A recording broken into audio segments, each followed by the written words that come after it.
Day by day ধরেন industry বড় হচ্ছে, ফ্রেশাররা খুব দ্রুত ইন করতেছে। যে এক্সিস্টিং কোম্পানিগুলো আছে তাদের অপারেশন বাড়াচ্ছে। ঢোকার পর দেখলাম যে আমি আসলে সমুদ্রের মধ্যে হাবুডুবু খাই। এই ইন্ডাস্ট্রিতে বাংলাদেশ এখন সেকেন্ড লার্জেস্ট ওয়ার্ল্ডের ভিতরে। ইন্ডাস্ট্রিয়াল নলেজ আমাকে গেইন করতে হলে আমাকে কোথাও না কোথাও থেকে সেটাকে আর্ন করতে হবে।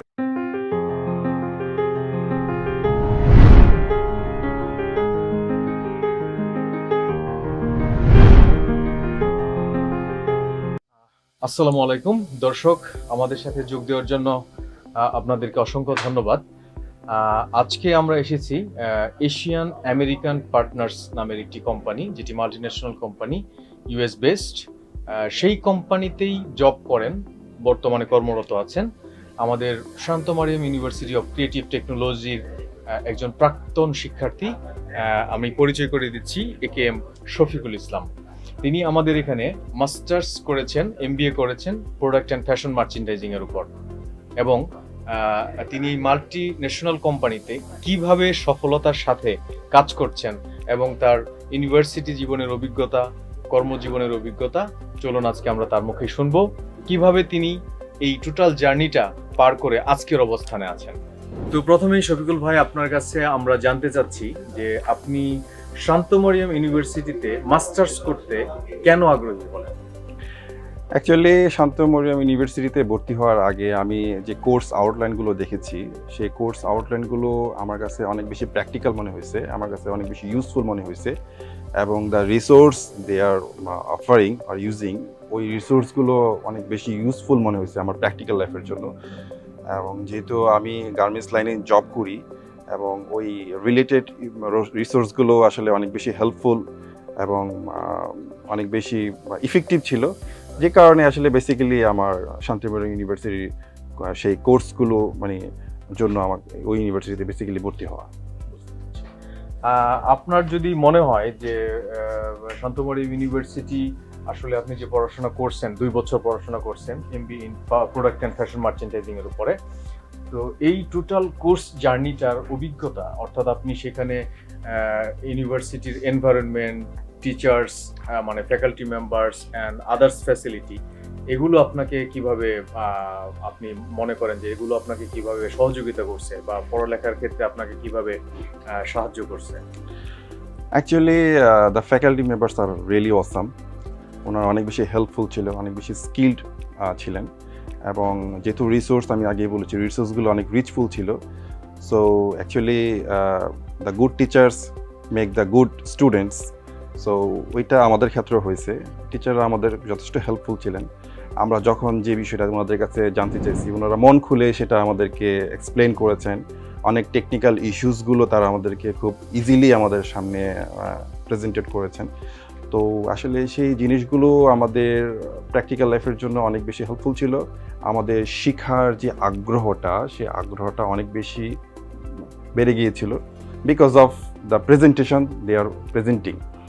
তো দ্যাটস ফর দ্য রিজন আসলে ফ্যাকাল্টি মেম্বাররা অনেক বেশি হেল্পফুল থাকার কারণে আমরা অনেক বেশি পড়াশোনা প্র্যাকটিক্যাল নলেজটা অনেক বেশি অ্যাভিল করতে পেরেছি আর কি, এবং বেসিক্যালি আমাদেরকে পড়াশোনার ক্ষেত্রে সেটা অনেক বেশি হেল্প করেছে, যেটা পরবর্তীতে আমরা আমাদের প্র্যাকটিক্যাল লাইফে বা আমাদের জব সেক্টরে আমরা সেটাকে ইমপ্লিমেন্ট করতে পেরেছি, এবং সেটা আমাদের জন্য একটা আমাদের কোম্পানির কাছে সেটা অনেক বেশি আমরা রিসোর্সফুল হয়ে উঠেছি সে কারণে। যখন আপনি 2011-তে, আমি যতটুকু জানতে পেরেছি যে 2011-তে আপনি MBA এর হচ্ছে PFM, I mean product and fashion merchandising admission নিয়েছিলেন, ওই মুহূর্তে আপনার তো আরো ইউনিভার্সিটি ছিল, বা বাংলাদেশে টেক্সটাইল রিলেটেড পড়াশোনা আরো ইউনিভার্সিটি, প্রাইভেট অ্যান্ড গভর্নমেন্ট ইউনিভার্সিটিতে হয়। সো শান্ত মারিয়াম আসলে অন্যদের চেয়ে আপনার কাছে কেন একটু ডিফারেন্ট মনে হয়েছিল? যে আমার জন্য অনেকে আছে না যেরকম মনে হয়, আপনি যেমন অলরেডি বলছেন যে এটা কোর্স কারিকুলাম ডিফারেন্ট ছিল, এর environment, lab facilities and others আপনাকে আকৃষ্ট করছে, এর পাশাপাশি কি মনে হয় না যে শান্ত মারিয়াম আসলে অন্যদের চেয়ে একটু কস্ট ইফেক্টিভ? মনে হয় না যে আসলে শান্ত মারিয়ামে পড়াশোনা করলে আমার একটা ভালো নেটওয়ার্কিং হবে, যেখানে আসলে অলরেডি অনেক স্টুডেন্ট পড়াশোনা করছে, তারা বিভিন্ন সেক্টরে অলরেডি কাজ করছে? হ্যাঁ, তো এই ব্যাপারটা আপনি কিভাবে দেখেন? আসলে শান্তিপুর ইউনিভার্সিটির সম্বন্ধে আমি 2006 থেকেই জানতাম, দে আর ভেরি গুড ইউনিভার্সিটিস। এবং যেহেতু আমি ওখানে গ্র্যাজুয়েশন করার সুযোগ পাইনি, এবং যখনই আমি জানতে পেরেছি যে দে are offering PFM product and মানে টেক্সটাইলের উপর তারা একটা গুড এমবি অফার করছে, তখন আমি একটা আসলে ইউনিভার্সিটিতে ভর্তি হওয়ার জন্য তখন আমি ইচ্ছা প্রকাশ করি, যেহেতু আমি অলরেডি জানি যে ইউনিভার্সিটির ফ্যাসিলিটিসগুলো ভালো, এবং তখন কোর্স ম্যাটেরিয়ালসগুলো দেখার পর আমার সে ধারণাটা এবং সে আগ্রহটা আরও বেশি বেড়ে গিয়েছিল, because I want to skill myself. First of all আমি নিজেকে স্কিল করতে চেয়েছিলাম, এবং নিজেকে স্কিল করার জন্য আমার যে ইকুইপমেন্ট, যে ইনস্টিটিউশন দরকার ছিল, সেটার সাথে সেই university total environment everything match করে যায়। দ্যাটস ফর রিজন আমি আসলে ওখানে ইন্টারেস্টেড টু অ্যাডমিটেড।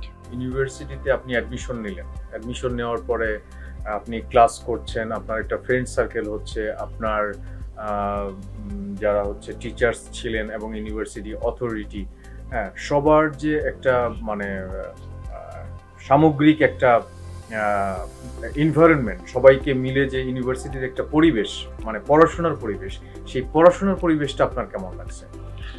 ওয়েল, পড়াশোনার পরিবেশটা খুবই ভালো ছিল। অ্যাকচুয়ালি আমি বেসিক্যালি অফিস থেকে যাই ইউনিভার্সিটিতে যাইতাম, তো ওখানে আসলে কোনো ছিল না, কোনো ভেরিয়ার ছিল না। আমরা আমাদের ডিপার্টমেন্ট হেড স্যারের কাছেও অনেক সময় চলে যেতাম, সহজ অ্যাক্সেস ছিল ওনার কাছে। হ্যাঁ, তো উনি খুবই ফ্রেন্ডলি ছিলেন। যখন যেটা বলতাম উনি ওটার মানে আমাদেরকে মানে অ্যারেঞ্জমেন্ট করে দেওয়ার ব্যবস্থা করতেন, এবং পাশাপাশি উনিও আমাদেরকে একটা কোর্স মানে পড়াইতেন। তো ওনার যে নলেজ, এবং সেই নলেজটা আসলে আমাদেরকে অনেক বেশি ইনফ্লুয়েন্স করছে, অনেক বেশি এক্সপিরিয়েন্স করছে আরও বেশি।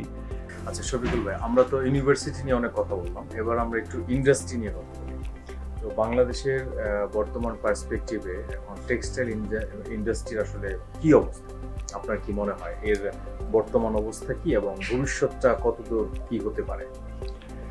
অ্যাকচুয়ালি ইন্ডাস্ট্রির যে অবস্থান, সেই বাংলাদেশের যে পার্সপেক্টিভস, এখন পর্যন্ত আমরা আসলে ভালো অবস্থায় আছি, বিকজ যে প্রাইস রেঞ্জ এবং যে আপনার কোয়ালিটি আমরা আসলে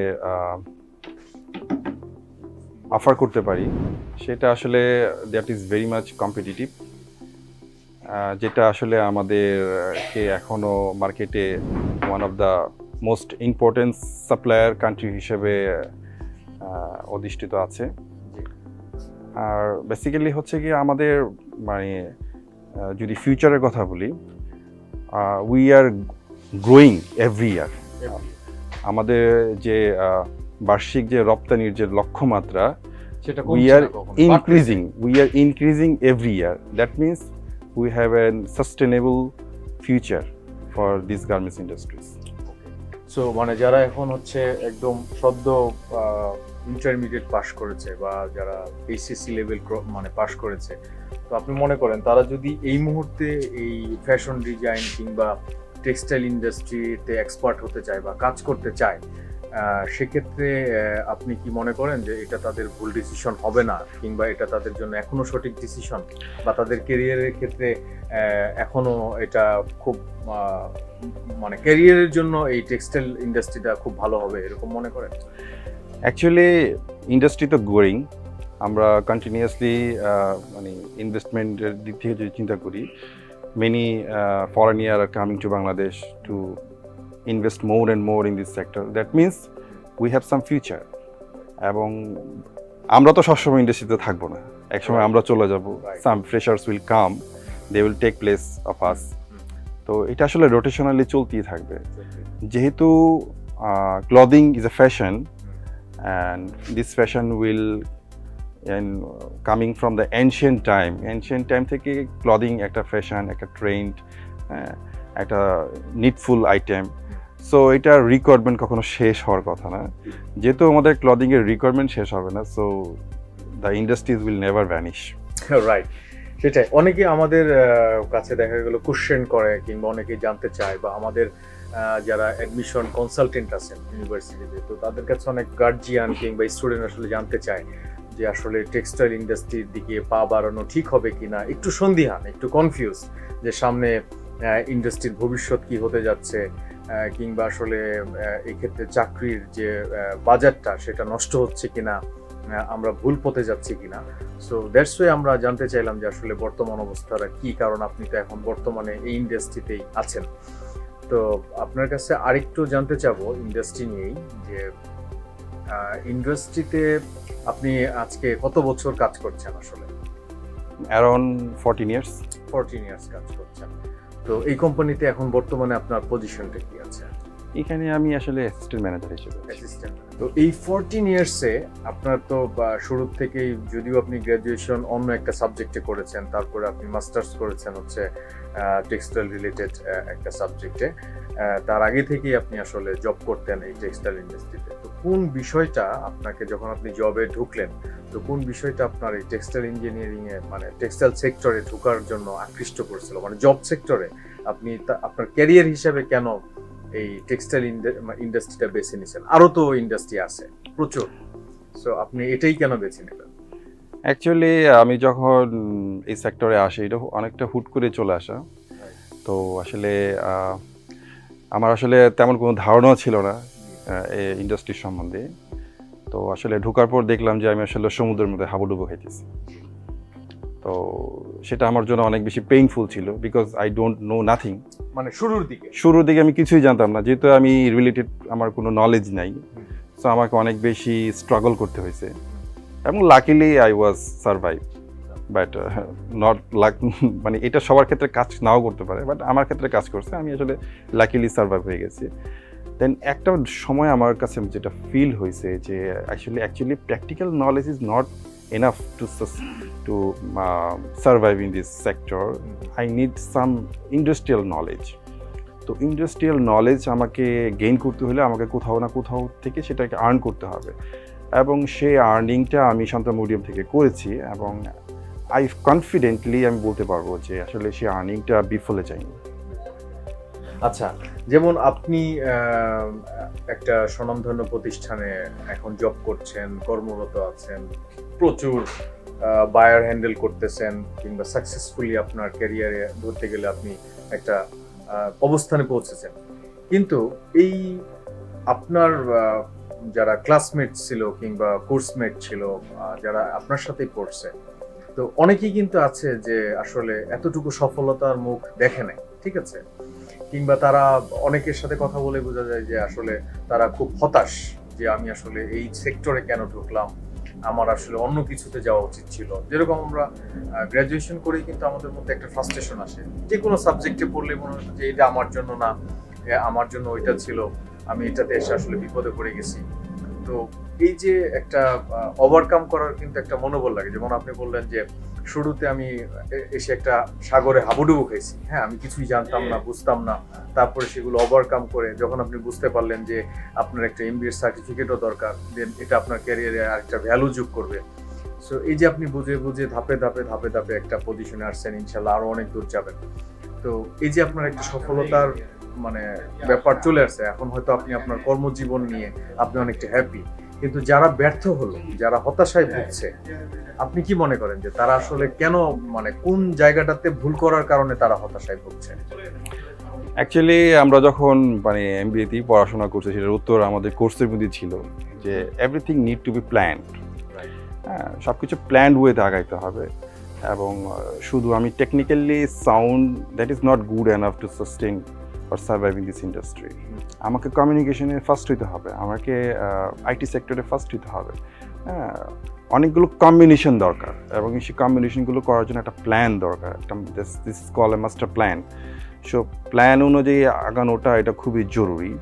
অনেকে যারা মনে করে যে আচ্ছা পড়লাম, একটা সার্টিফিকেট দরকার, হ্যাঁ, সার্টিফিকেট নিয়ে আমি মোটামুটি চলে যাব, তো ওই রকম আসলে ভাবাটা আসলে উচিত না আমার হিসাবে। আমি যেটা মনে করি যে শুধু not A certificate, we need a practical knowledge. যে নলেজটা আমি এখান থেকে নিছি সেটাকে আমাকে প্র্যাকটিক্যালি ইমপ্লিমেন্ট করতে হবে। যে জিনিসটা আমি ওখানে পড়েছি সেই যে আমাকে এখানে প্র্যাকটিক্যালি ইমপ্লিমেন্ট করতে হবে। ইমপ্লিমেন্টেশন এবং প্ল্যানিং দুইটাকে একসাথে চালাইতে হবে। মানে একটা টোটাল ক্যারিয়ার প্ল্যান থাকতে হবে যে একটা আমি ক্যারিয়ার প্ল্যান থাকতে হবে, হ্যাঁ। কোন জায়গার পর আমি কোন জায়গায় যাব, কোন স্কিল বা নলেজ আমি গ্যাদার করব, তারপরে আপনি কোথায় যাব। সো এই টোটাল জিনিসটা যে প্ল্যান মাফিক করতে পারে নাই তারাই মূলত ছিটকে পড়ে গেছে, রাইট রাইট। এবং তারাই আসলে মানে ইন্ডাস্ট্রিতে সফল হতে পারে নাই কিংবা ওই কাঙ্ক্ষিত জায়গায় পৌঁছাতে পারে না এবং তারা যথেষ্ট হতাশ। হ্যাঁ, আমি আমার অনেক ক্লাসমেটকে দেখেছি, তারা আমার মতে ভালো অবস্থানে আছে বা সামান্য এদিক সেদিক হইতে পারে, কারণ সবার অবস্থান একই রকম নাও হইতে পারে, but everyone is happy in their career. But আমি আসলে তাদেরকেও দেখছি যারা দ্রুতই পড়ে গেছে, কারণ তাদের আসলে কোনো এইম ছিল না, তাদের কোনো প্ল্যান ছিল না, হ্যাঁ, তারা আসলে ওভাবে সিরিয়াসও ছিল না আমার হিসাবে। হ্যাঁ, তো আসলে একটা জিনিসের প্রতি যদি আপনার ভালোবাসা, ভালো লাগা এবং ডেডিকেশন যদি না থাকে, সেখানে সাকসেসফুল পাওয়াটা আসলে ভাগ্যের ব্যাপার আমার হিসেবে।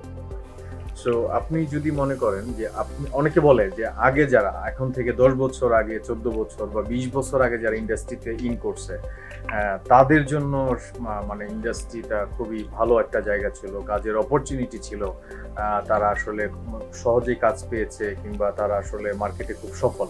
কিন্তু নতুন যারা আসতেছে তাদের জন্য এটা টাফ।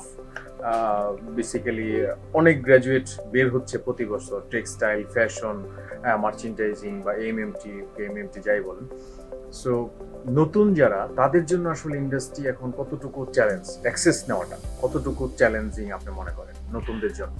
আপনি তো আসলে আপনার কোম্পানিতেও বা অন্য কোথাও যদি আপনি জব করে থাকেন সেখানেও দেখছেন যে ফ্রেশ গ্র্যাজুয়েটের জন্য আসলে কতটুকু চ্যালেঞ্জ এই প্রফেশনটা। আসলে ফ্রেশ গ্র্যাজুয়েটের জন্য আসলে অ্যাক্সেস নেওয়াটা একটু চ্যালেঞ্জিং, এবং সেটা আমি মনে করি যে কোনো জবের ক্ষেত্রে সেটা হতে পারে, নট অনলি দিস সেক্টর, যে কোনো সেক্টরেই আপনি ফ্রেশার হিসেবে ঢুকতে পারাটা একটা বিশাল চ্যালেঞ্জিংয়ের ব্যাপার। তো এই ক্ষেত্রে এইটাও সিমিলার। তো এই ক্ষেত্রে আসলে যেটা মানে আমার কাছে যেটা মনে হয় যে আমি আসলে অনেক ছেলেপেলের ইন্টারভিউ নিয়েছি, এবং they come from the textile background থেকে তারা আসছে, but the basic things they don't know. So how can I believe you যে তুমি টেক্সটাইলে পড়ে আসো, তুমি কিছু জানো, তুমি আমার কোম্পানির জন্য কিছু করতে পারবা? আমি তো আমার যে এমপ্লয়ি হিসেবে আমাকে সেটা বিলিভ করাইতে হবে। হ্যাঁ, সেই বিলিভেশনটা যদি, আউটপুটটা যদি না থাকে, তাইলে তো চাকরি পাওয়াটা আসলে রিয়েলি টাফ আমার হিসেবে। নট অনলি চাকরি পাওয়া, আমি মনে করি যে হয়তো তার চাকরিটা কন্টিনিউ করাটাও টাফ, কারণ সে আসলে জানেই না কিছু, সে আসলে প্রিপেয়ার হয়ে আসে নাই, প্রিপেয়ারই ছিল না মানে জব মার্কেটের জন্য। তার কোনো ধারণাও নাই, সে কোনো প্রিপারেশনও নাই, এবং তার বেসিক্যালি মানে সে যেটা পড়ে আসছে সেটাও সম্বন্ধে সে ভালো জানে না। মানে আমি একটু অ্যাড করি, যেটা হচ্ছে আপনি বলতে চাচ্ছেন যে যদি কেউ জব মার্কেটে ঢুকতে চায়, যদি সে প্রিপেয়ার্ড থাকে তার জন্য অনেকটা ইজি, কিন্তু যে প্রিপেয়ার না তার জন্য অবশ্যই টাফ। অবশ্যই টাফ, হ্যাঁ। চাকরিতে ঢোকাও টাফ, কন্টিনিউ করাও টাফ, তাদের ছিটকে পড়ার একটা চান্স থাকে। বাট এখনো বাংলাদেশে মনে হয় যে যথেষ্ট যারা কাজ জানে বুঝে, তাদের জন্য মার্কেটে কাজের অভাব হবে না। রাইট। কিন্তু যারা কাজটা বুঝতেছে না, যারা পড়তেছে না, যারা সিরিয়াসলি নিচ্ছে না পড়াশোনাটা, সো তাদের জন্য এই মার্কেট না, শুধু যে কোনো সেক্টরই হচ্ছে টাফ। আমি এখানে একটা কথা অ্যাড করতে চাই, সেটা হচ্ছে কি আমাদের সেক্টরে এখনো যথেষ্ট পরিমাণ ভ্যাকেন্ট পজিশন আছে বিকজ অফ স্কিল্ড পিপল। আমরা স্কিল পিপল খুঁজে পাই না। হ্যাঁ, তো আসলে স্কিলনেস তো আমাকে অর্জন করতে হবে, হ্যাঁ, এবং সেটাকে আমাকে দেখাইতে হবে। তো স্কিল পিপলের অভাব, but we have a lots of textile student but they are not skilled. একজন ট্রেনিং ম্যাচেন্ডার হিসেবে একজন ছেলেও সে দেখা গেল যে প্র্যাকটিক্যাল লাইফে এসে সে খিচুড়ি পাকায় বসে আছে। অথচ মানে আমাদের যে, আমি যতটুকু জানি যে আমাদের কোর্সগুলো যেভাবে ডিজাইন করা আছে, তার 10% যদি ইমপ্লিমেন্ট সে করতে পারে, তাইলেও মোটামুটি মানে গুছিয়ে ফেলার ব্যাপারটা খুব দ্রুত করা যায়। বাট ম্যাক্সিমাম ক্ষেত্রে আমি যেটা দেখছি যে দে আর নট মাচ মানে প্ল্যান্ড, মানে তারা আসলে একদমই গুছানো না, তারা মানে একেবারে হজবজ অবস্থা। বিশেষ স্পেশালি দ্য কমিউনিকেশন লেভেলে পিপল আর ভেরি পুয়ার। এই জিনিসটা সবচেয়ে বেশি আমি যেটা দেখছি যে একজন ফরেনারের সাথে কমিউনিকেশন করার ব্যাপারটা, কারণ আমাদের তো আসলে কমিউনিকেশন ফার্স্ট, হ্যাঁ, দেন আমরা একটা কমিউনিকেশনটাকে মানে সাকসেসফুল করার জন্য আমাদের তারপর সেটাকে বাস্তবায়িত করতে হবে। এখন আমি যদি আপনাকে বুঝাইতেই না পারি, আমি যদি আপনাকে কনভিন্সই না করতে পারি, তাইলে তো আমি ব্যর্থ। তো ওই কমিউনিকেশনের জায়গাটা মানে মোস্ট অফ দ্য পিপলের অনেক বেশি গ্যাপ। তো এই কারণে দেখা গেছে দে আর ভেরি মাচ ফ্রাস্ট্রেটেড এবং তারা মার্কেট থেকে খুব দ্রুত পড়ে যাচ্ছে, বিকজ তারা কুলাই উঠতে পারতেছে না। আদার্স যারা ভালো করতেছে, যারা কমিউনিকেশন ভালো, তাদের সাথে তারা কুলে উঠতে পারতেছে না। একটা সময় তারা হতাশ হয়ে যায় এবং খুব দ্রুতই তারা ভাবতে শুরু করে যে আমি হয়তো এবার মার্কেটের জন্য ফিট না। কিন্তু আমি কি আসলে ফিট হয়ে আসছিলাম? হ্যাঁ, সেটাই একটা ব্যাপার। আমি মানে তাদের যতটুকু প্রিপারেশন দরকার সেটা কোনোভাবেই নিতে পারেনি, এটাই হলো ব্যাপার। শফিকুল ভাই, আমরা আরেকটু জানতে চাই যে আসলে যারা এখন নতুন চিন্তা ভাবনা করছে, যে নতুনরা ইন্ডাস্ট্রিকে লিড দেওয়ার জন্য প্রস্তুত হচ্ছে, সো তাদের জন্য আপনার পরামর্শটা কি? অ্যাকচুয়ালি আমাদের ইন্ডাস্ট্রিতে এখনও অনেক বেশি স্কিল পিপলের দরকার। We have lots of vacancies. So আমার যেটা সাজেশন সেটা হচ্ছে গিয়ে আপনি এমনভাবে আসুন যাতে আপনি খুব দ্রুত অ্যাক্সেস নিতে পারেন। সেই জন্য আপনার দরকার হলো ডেডিকেশন, আপনার দরকার হলো প্র্যাকটিক্যাল নলেজ, হ্যাঁ, আপনার দরকার হলো কমিউনিকেশন স্কিলনেস। এই তিনটা জিনিস নিয়ে আপনি আসুন, then you can easily got in to the industries. No one can protect, nothing can barrier for you. আপনার জন্য কিছুই ব্যারিয়ার হবে না। আমরা যখন ঢুকছি ইন্ডাস্ট্রিতে তখন আমরা কিছুই না জেনে ঢুকছি, কিন্তু আমাদের আশেপাশে যারা দেখতেছি, এখন আমি তো ইন্ডাস্ট্রির সাথে ইনভলভ, এবং যাদেরকে দেখতেছি ফ্রেশাররা খুব দ্রুত ইন করতেছে, হ্যাঁ, এবং কোম্পানিজ আর হায়ারিং দ্যাম কুইকলি। তো ফ্রেশাররা কিন্তু চাকরি পাচ্ছে, এরকম চাকরি পাচ্ছে না। কিন্তু যারা পাচ্ছে না তাদের হচ্ছে গিয়ে ফ্রাস্ট্রেশন কাজ করতেছে, they are not prepared for the job market. তাদের মানে তারা আসলে অনেকটা মানে শুধুমাত্র সার্টিফিকেট রিলেটেড ব্যাপারে তারা সিরিয়াস ছিল, but they are not serious in their subject. তো এইটা আসলে প্রিপেয়ার্ড হয়ে মার্কেটে যদি আপনি ইন না করতে পারেন, আপনি যদি ভালোভাবে আপনার স্কিলনেস যদি শো করতে না পারেন, what you have earn, if you do not show it, then you are not qualified. But we need a qualified people. ঠিক আছে, thank you so much Thank you. আমাদেরকে সময় দেওয়ার জন্য। আপনাকে ধন্যবাদ। দর্শক, এই মুহূর্তে আমরা আছি এশিয়ান আমেরিকান পার্টনার্স এই কোম্পানির যিনি কান্ট্রি ম্যানেজার জনাব মুজাহিদুল ইসলাম রাসেল ভাই আমাদের সাথে আছেন। তো আমরা এতক্ষণ কথা বলছিলাম আমাদের প্রাক্তন স্টুডেন্ট AKM শফিকুল ইসলাম ভাইয়ের সাথে। এখন আমরা কান্ট্রি ম্যানেজার স্যারের সাথে কথা বলবো। আমরা জানার চেষ্টা করব যে তিনি আমাদের স্টুডেন্ট, আমাদের প্রাক্তন স্টুডেন্ট শফিকুল ইসলাম ভাই, যিনি এখানে কর্মরত আছেন as a assistant manager. So আপনি কতটুকু স্যাটিসফাই আমাদের স্টুডেন্ট, আমাদের প্রাক্তন স্টুডেন্টকে নিয়ে, যে আপনার কোম্পানির তাকে নিয়োগ দেওয়ার যে আপনার যে মানে যে ক্ষেত্রের জন্য আপনি নিয়োগ দিয়েছেন সেটা ফুলফিল করতে পারছে কিনা, বা আপনি নিজে স্যাটিসফাই কিনা? ওয়েল, আপনাদেরকে অসংখ্য ধন্যবাদ। সুন্দর একটা প্রোগ্রাম করতেছেন। আমি জাস্ট একটা আউটলাইন পেলাম যে আপনাদের purpose of this event nice. তো প্রাথমিকভাবে আমরা শফিকের সাথে জার্নি শুরু হয় আমার মনে হয় 6-7 ইয়ার্স এগো। তো আমরা যে উদ্দেশ্য নিয়ে রিক্রুটমেন্ট করছিলাম, তো আমাদের বাংলাদেশ টিম তো স্যাটিসফাইড, পাশাপাশি আমাদের যে মানে ইউএস টিম, আমাদের হেডকোয়ার্টার, তারাও স্যাটিসফাইড। শফিক খুব ফোকাস ওরিয়েন্টেড এবং মাল্টিটাস্ক। সে তার সমস্ত কাজগুলো ইন্ডিপেন্ডেন্টলি একদম মানে অ্যাকুরেট ওয়েতে করে। খুবই ভালো। আমরা যেরকম এক্সপেক্ট করি তার থেকে বেশি প্রোঅ্যাক্টিভ। রাইট। তো আপনি মনে করেন যে তার এই এডুকেশনাল লাইফের যে এক্সপিরিয়েন্স বা থিওরিটিক্যাল নলেজ কিংবা প্র্যাকটিক্যাল নলেজ সে যে অর্জন করছে, এবং তার অন্যান্য অভিজ্ঞতা যেটা আপনার এখানে বা দক্ষতা আপনার এখানে কাজে লাগাচ্ছে, সেটা কি মনে করেন যে খুবই কার্যকরী মনে হচ্ছে আপনার কাছে?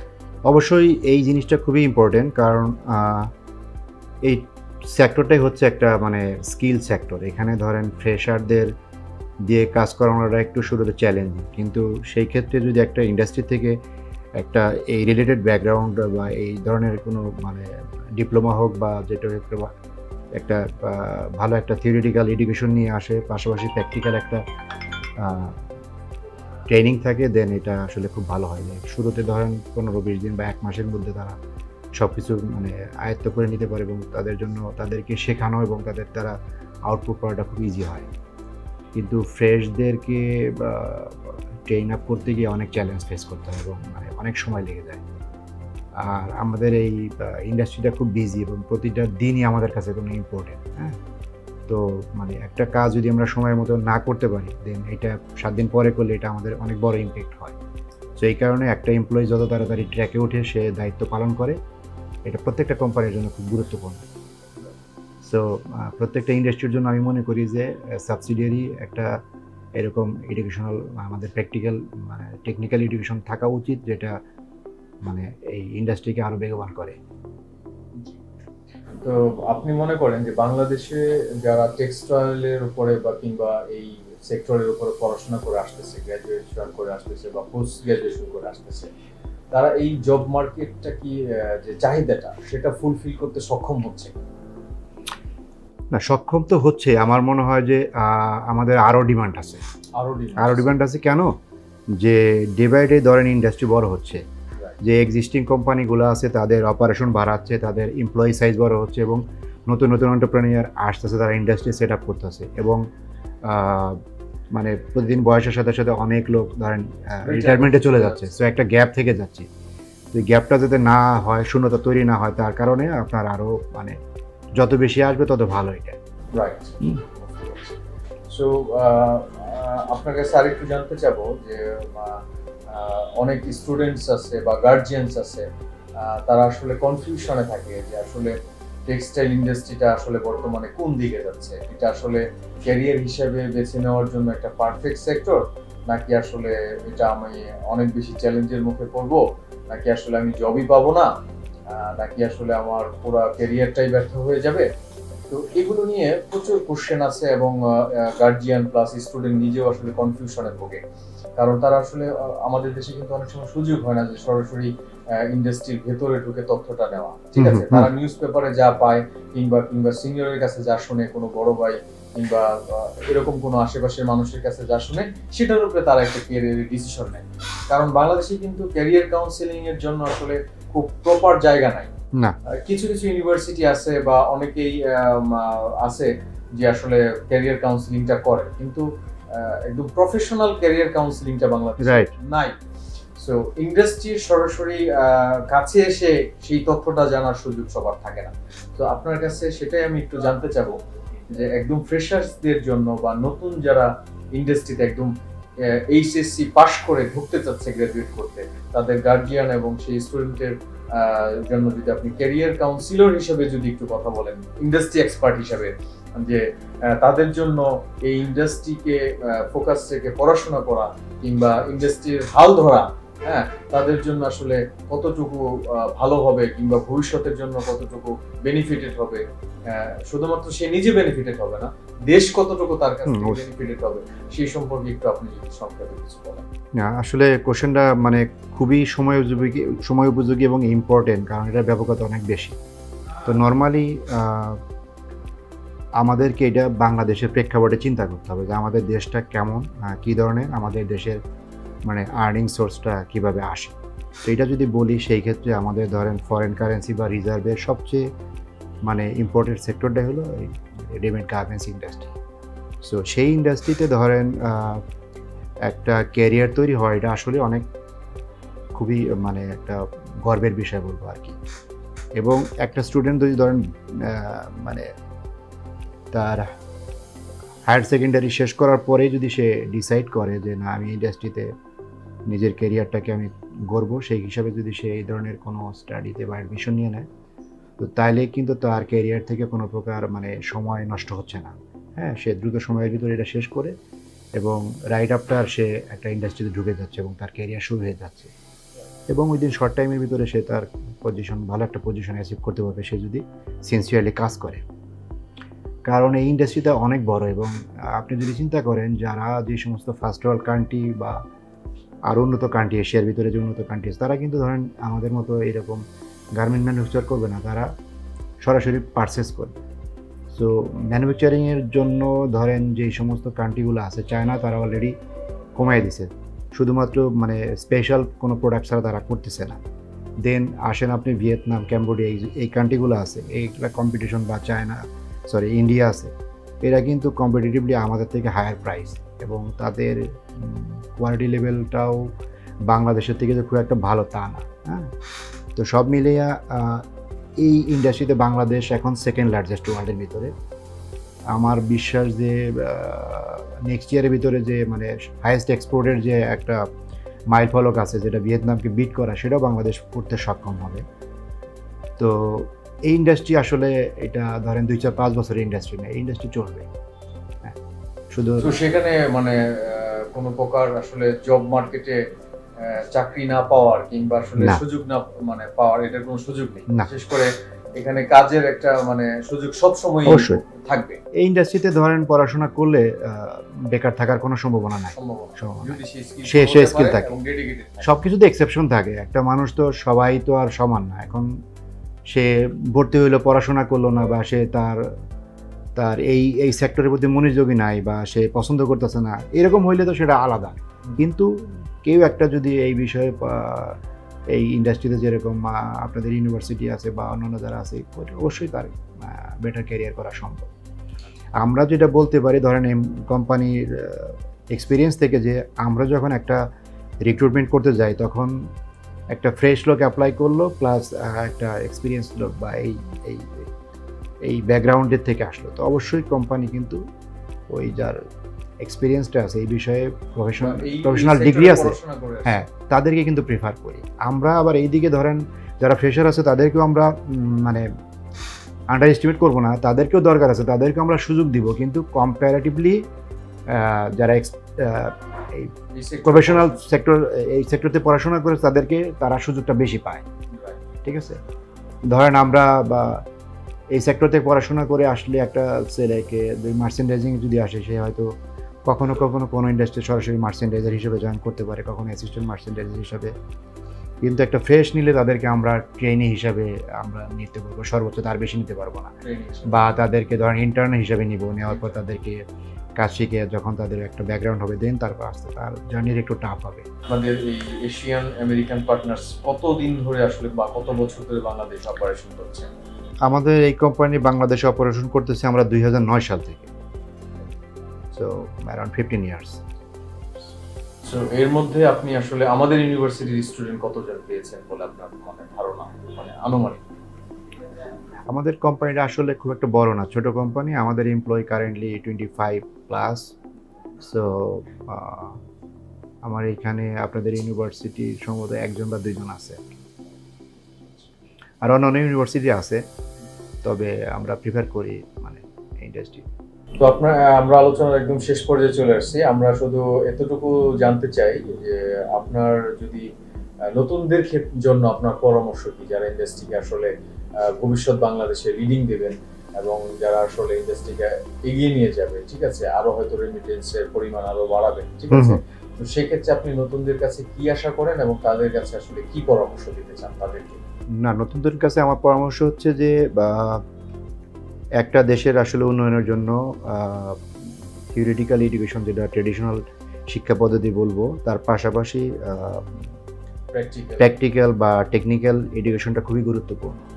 আজকে দেখেন, আপনি চায়নার কথা যদি চিন্তা করেন, তারা আজকে মানে ওয়ার্ল্ডের ভিতরে অনেক উন্নত দেশ, এই মানে সব দিক থেকে। কেন? তারা শুধুমাত্র তারা টেকনিক্যালি তারা খুব এক্সপার্ট। আপনি এডুকেশন যাই হোক না কেন, দিনের শেষে আপনাকে একটা কাজে ইনভলভ হইতে হবে, কাজ করতে হবে।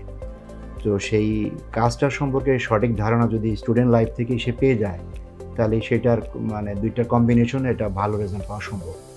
একটা শিক্ষার্থী যখন একটা কোনো জায়গায় কর্মরত হয়, তখন সে তার ক্যারিয়ার যেভাবে ডেভেলপ করতে পারবে, পাশাপাশি কোম্পানিটাও সেভাবে ডেভেলপ করবে।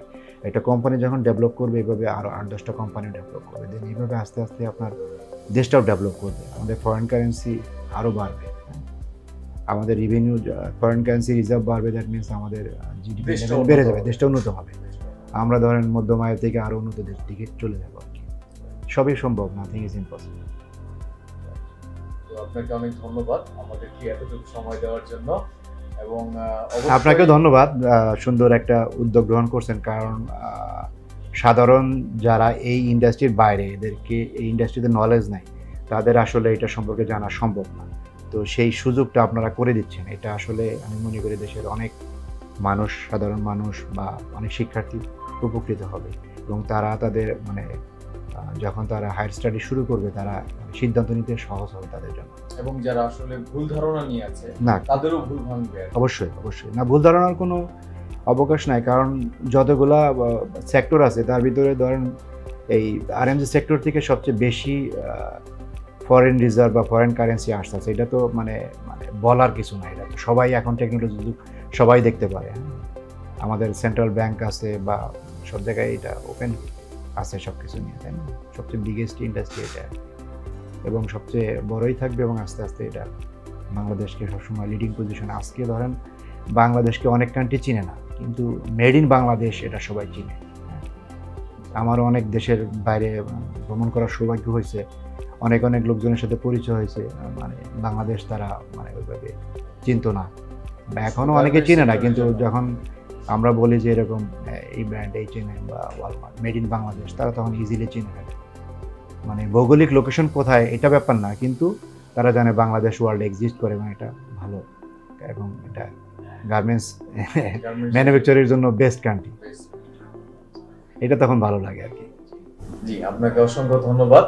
ইনশাল্লাহ আমাদের এই পথ চলায় আপনাদেরকে পাশে পাবো এবং সঠিক গাইডলাইন্স এবং পরামর্শ দিয়ে আমাদের সাথে থাকবেন এবং অবশ্যই আমাদের স্টুডেন্টকে একদম সুযোগ দিবেন যাতে তারা অবশ্যই ইন্ডাস্ট্রিতে অবশ্যই ঢুকতে পারে এবং তারা ভালো কিছু করতে পারে, কারণ একটা প্রপার সুযোগ কিন্তু একজন মানুষকে অন্য উচ্চতায় নিয়ে যেতে পারে। ঠিক আছে, আমরা অনেক মেধাবী আছে যারা আসলে শুধুমাত্র একটু প্রপার সুযোগের অপেক্ষায় আছে, তারা আসলে ইন্ডাস্ট্রিকে লিডিং দেওয়ার জন্য বসে আছে।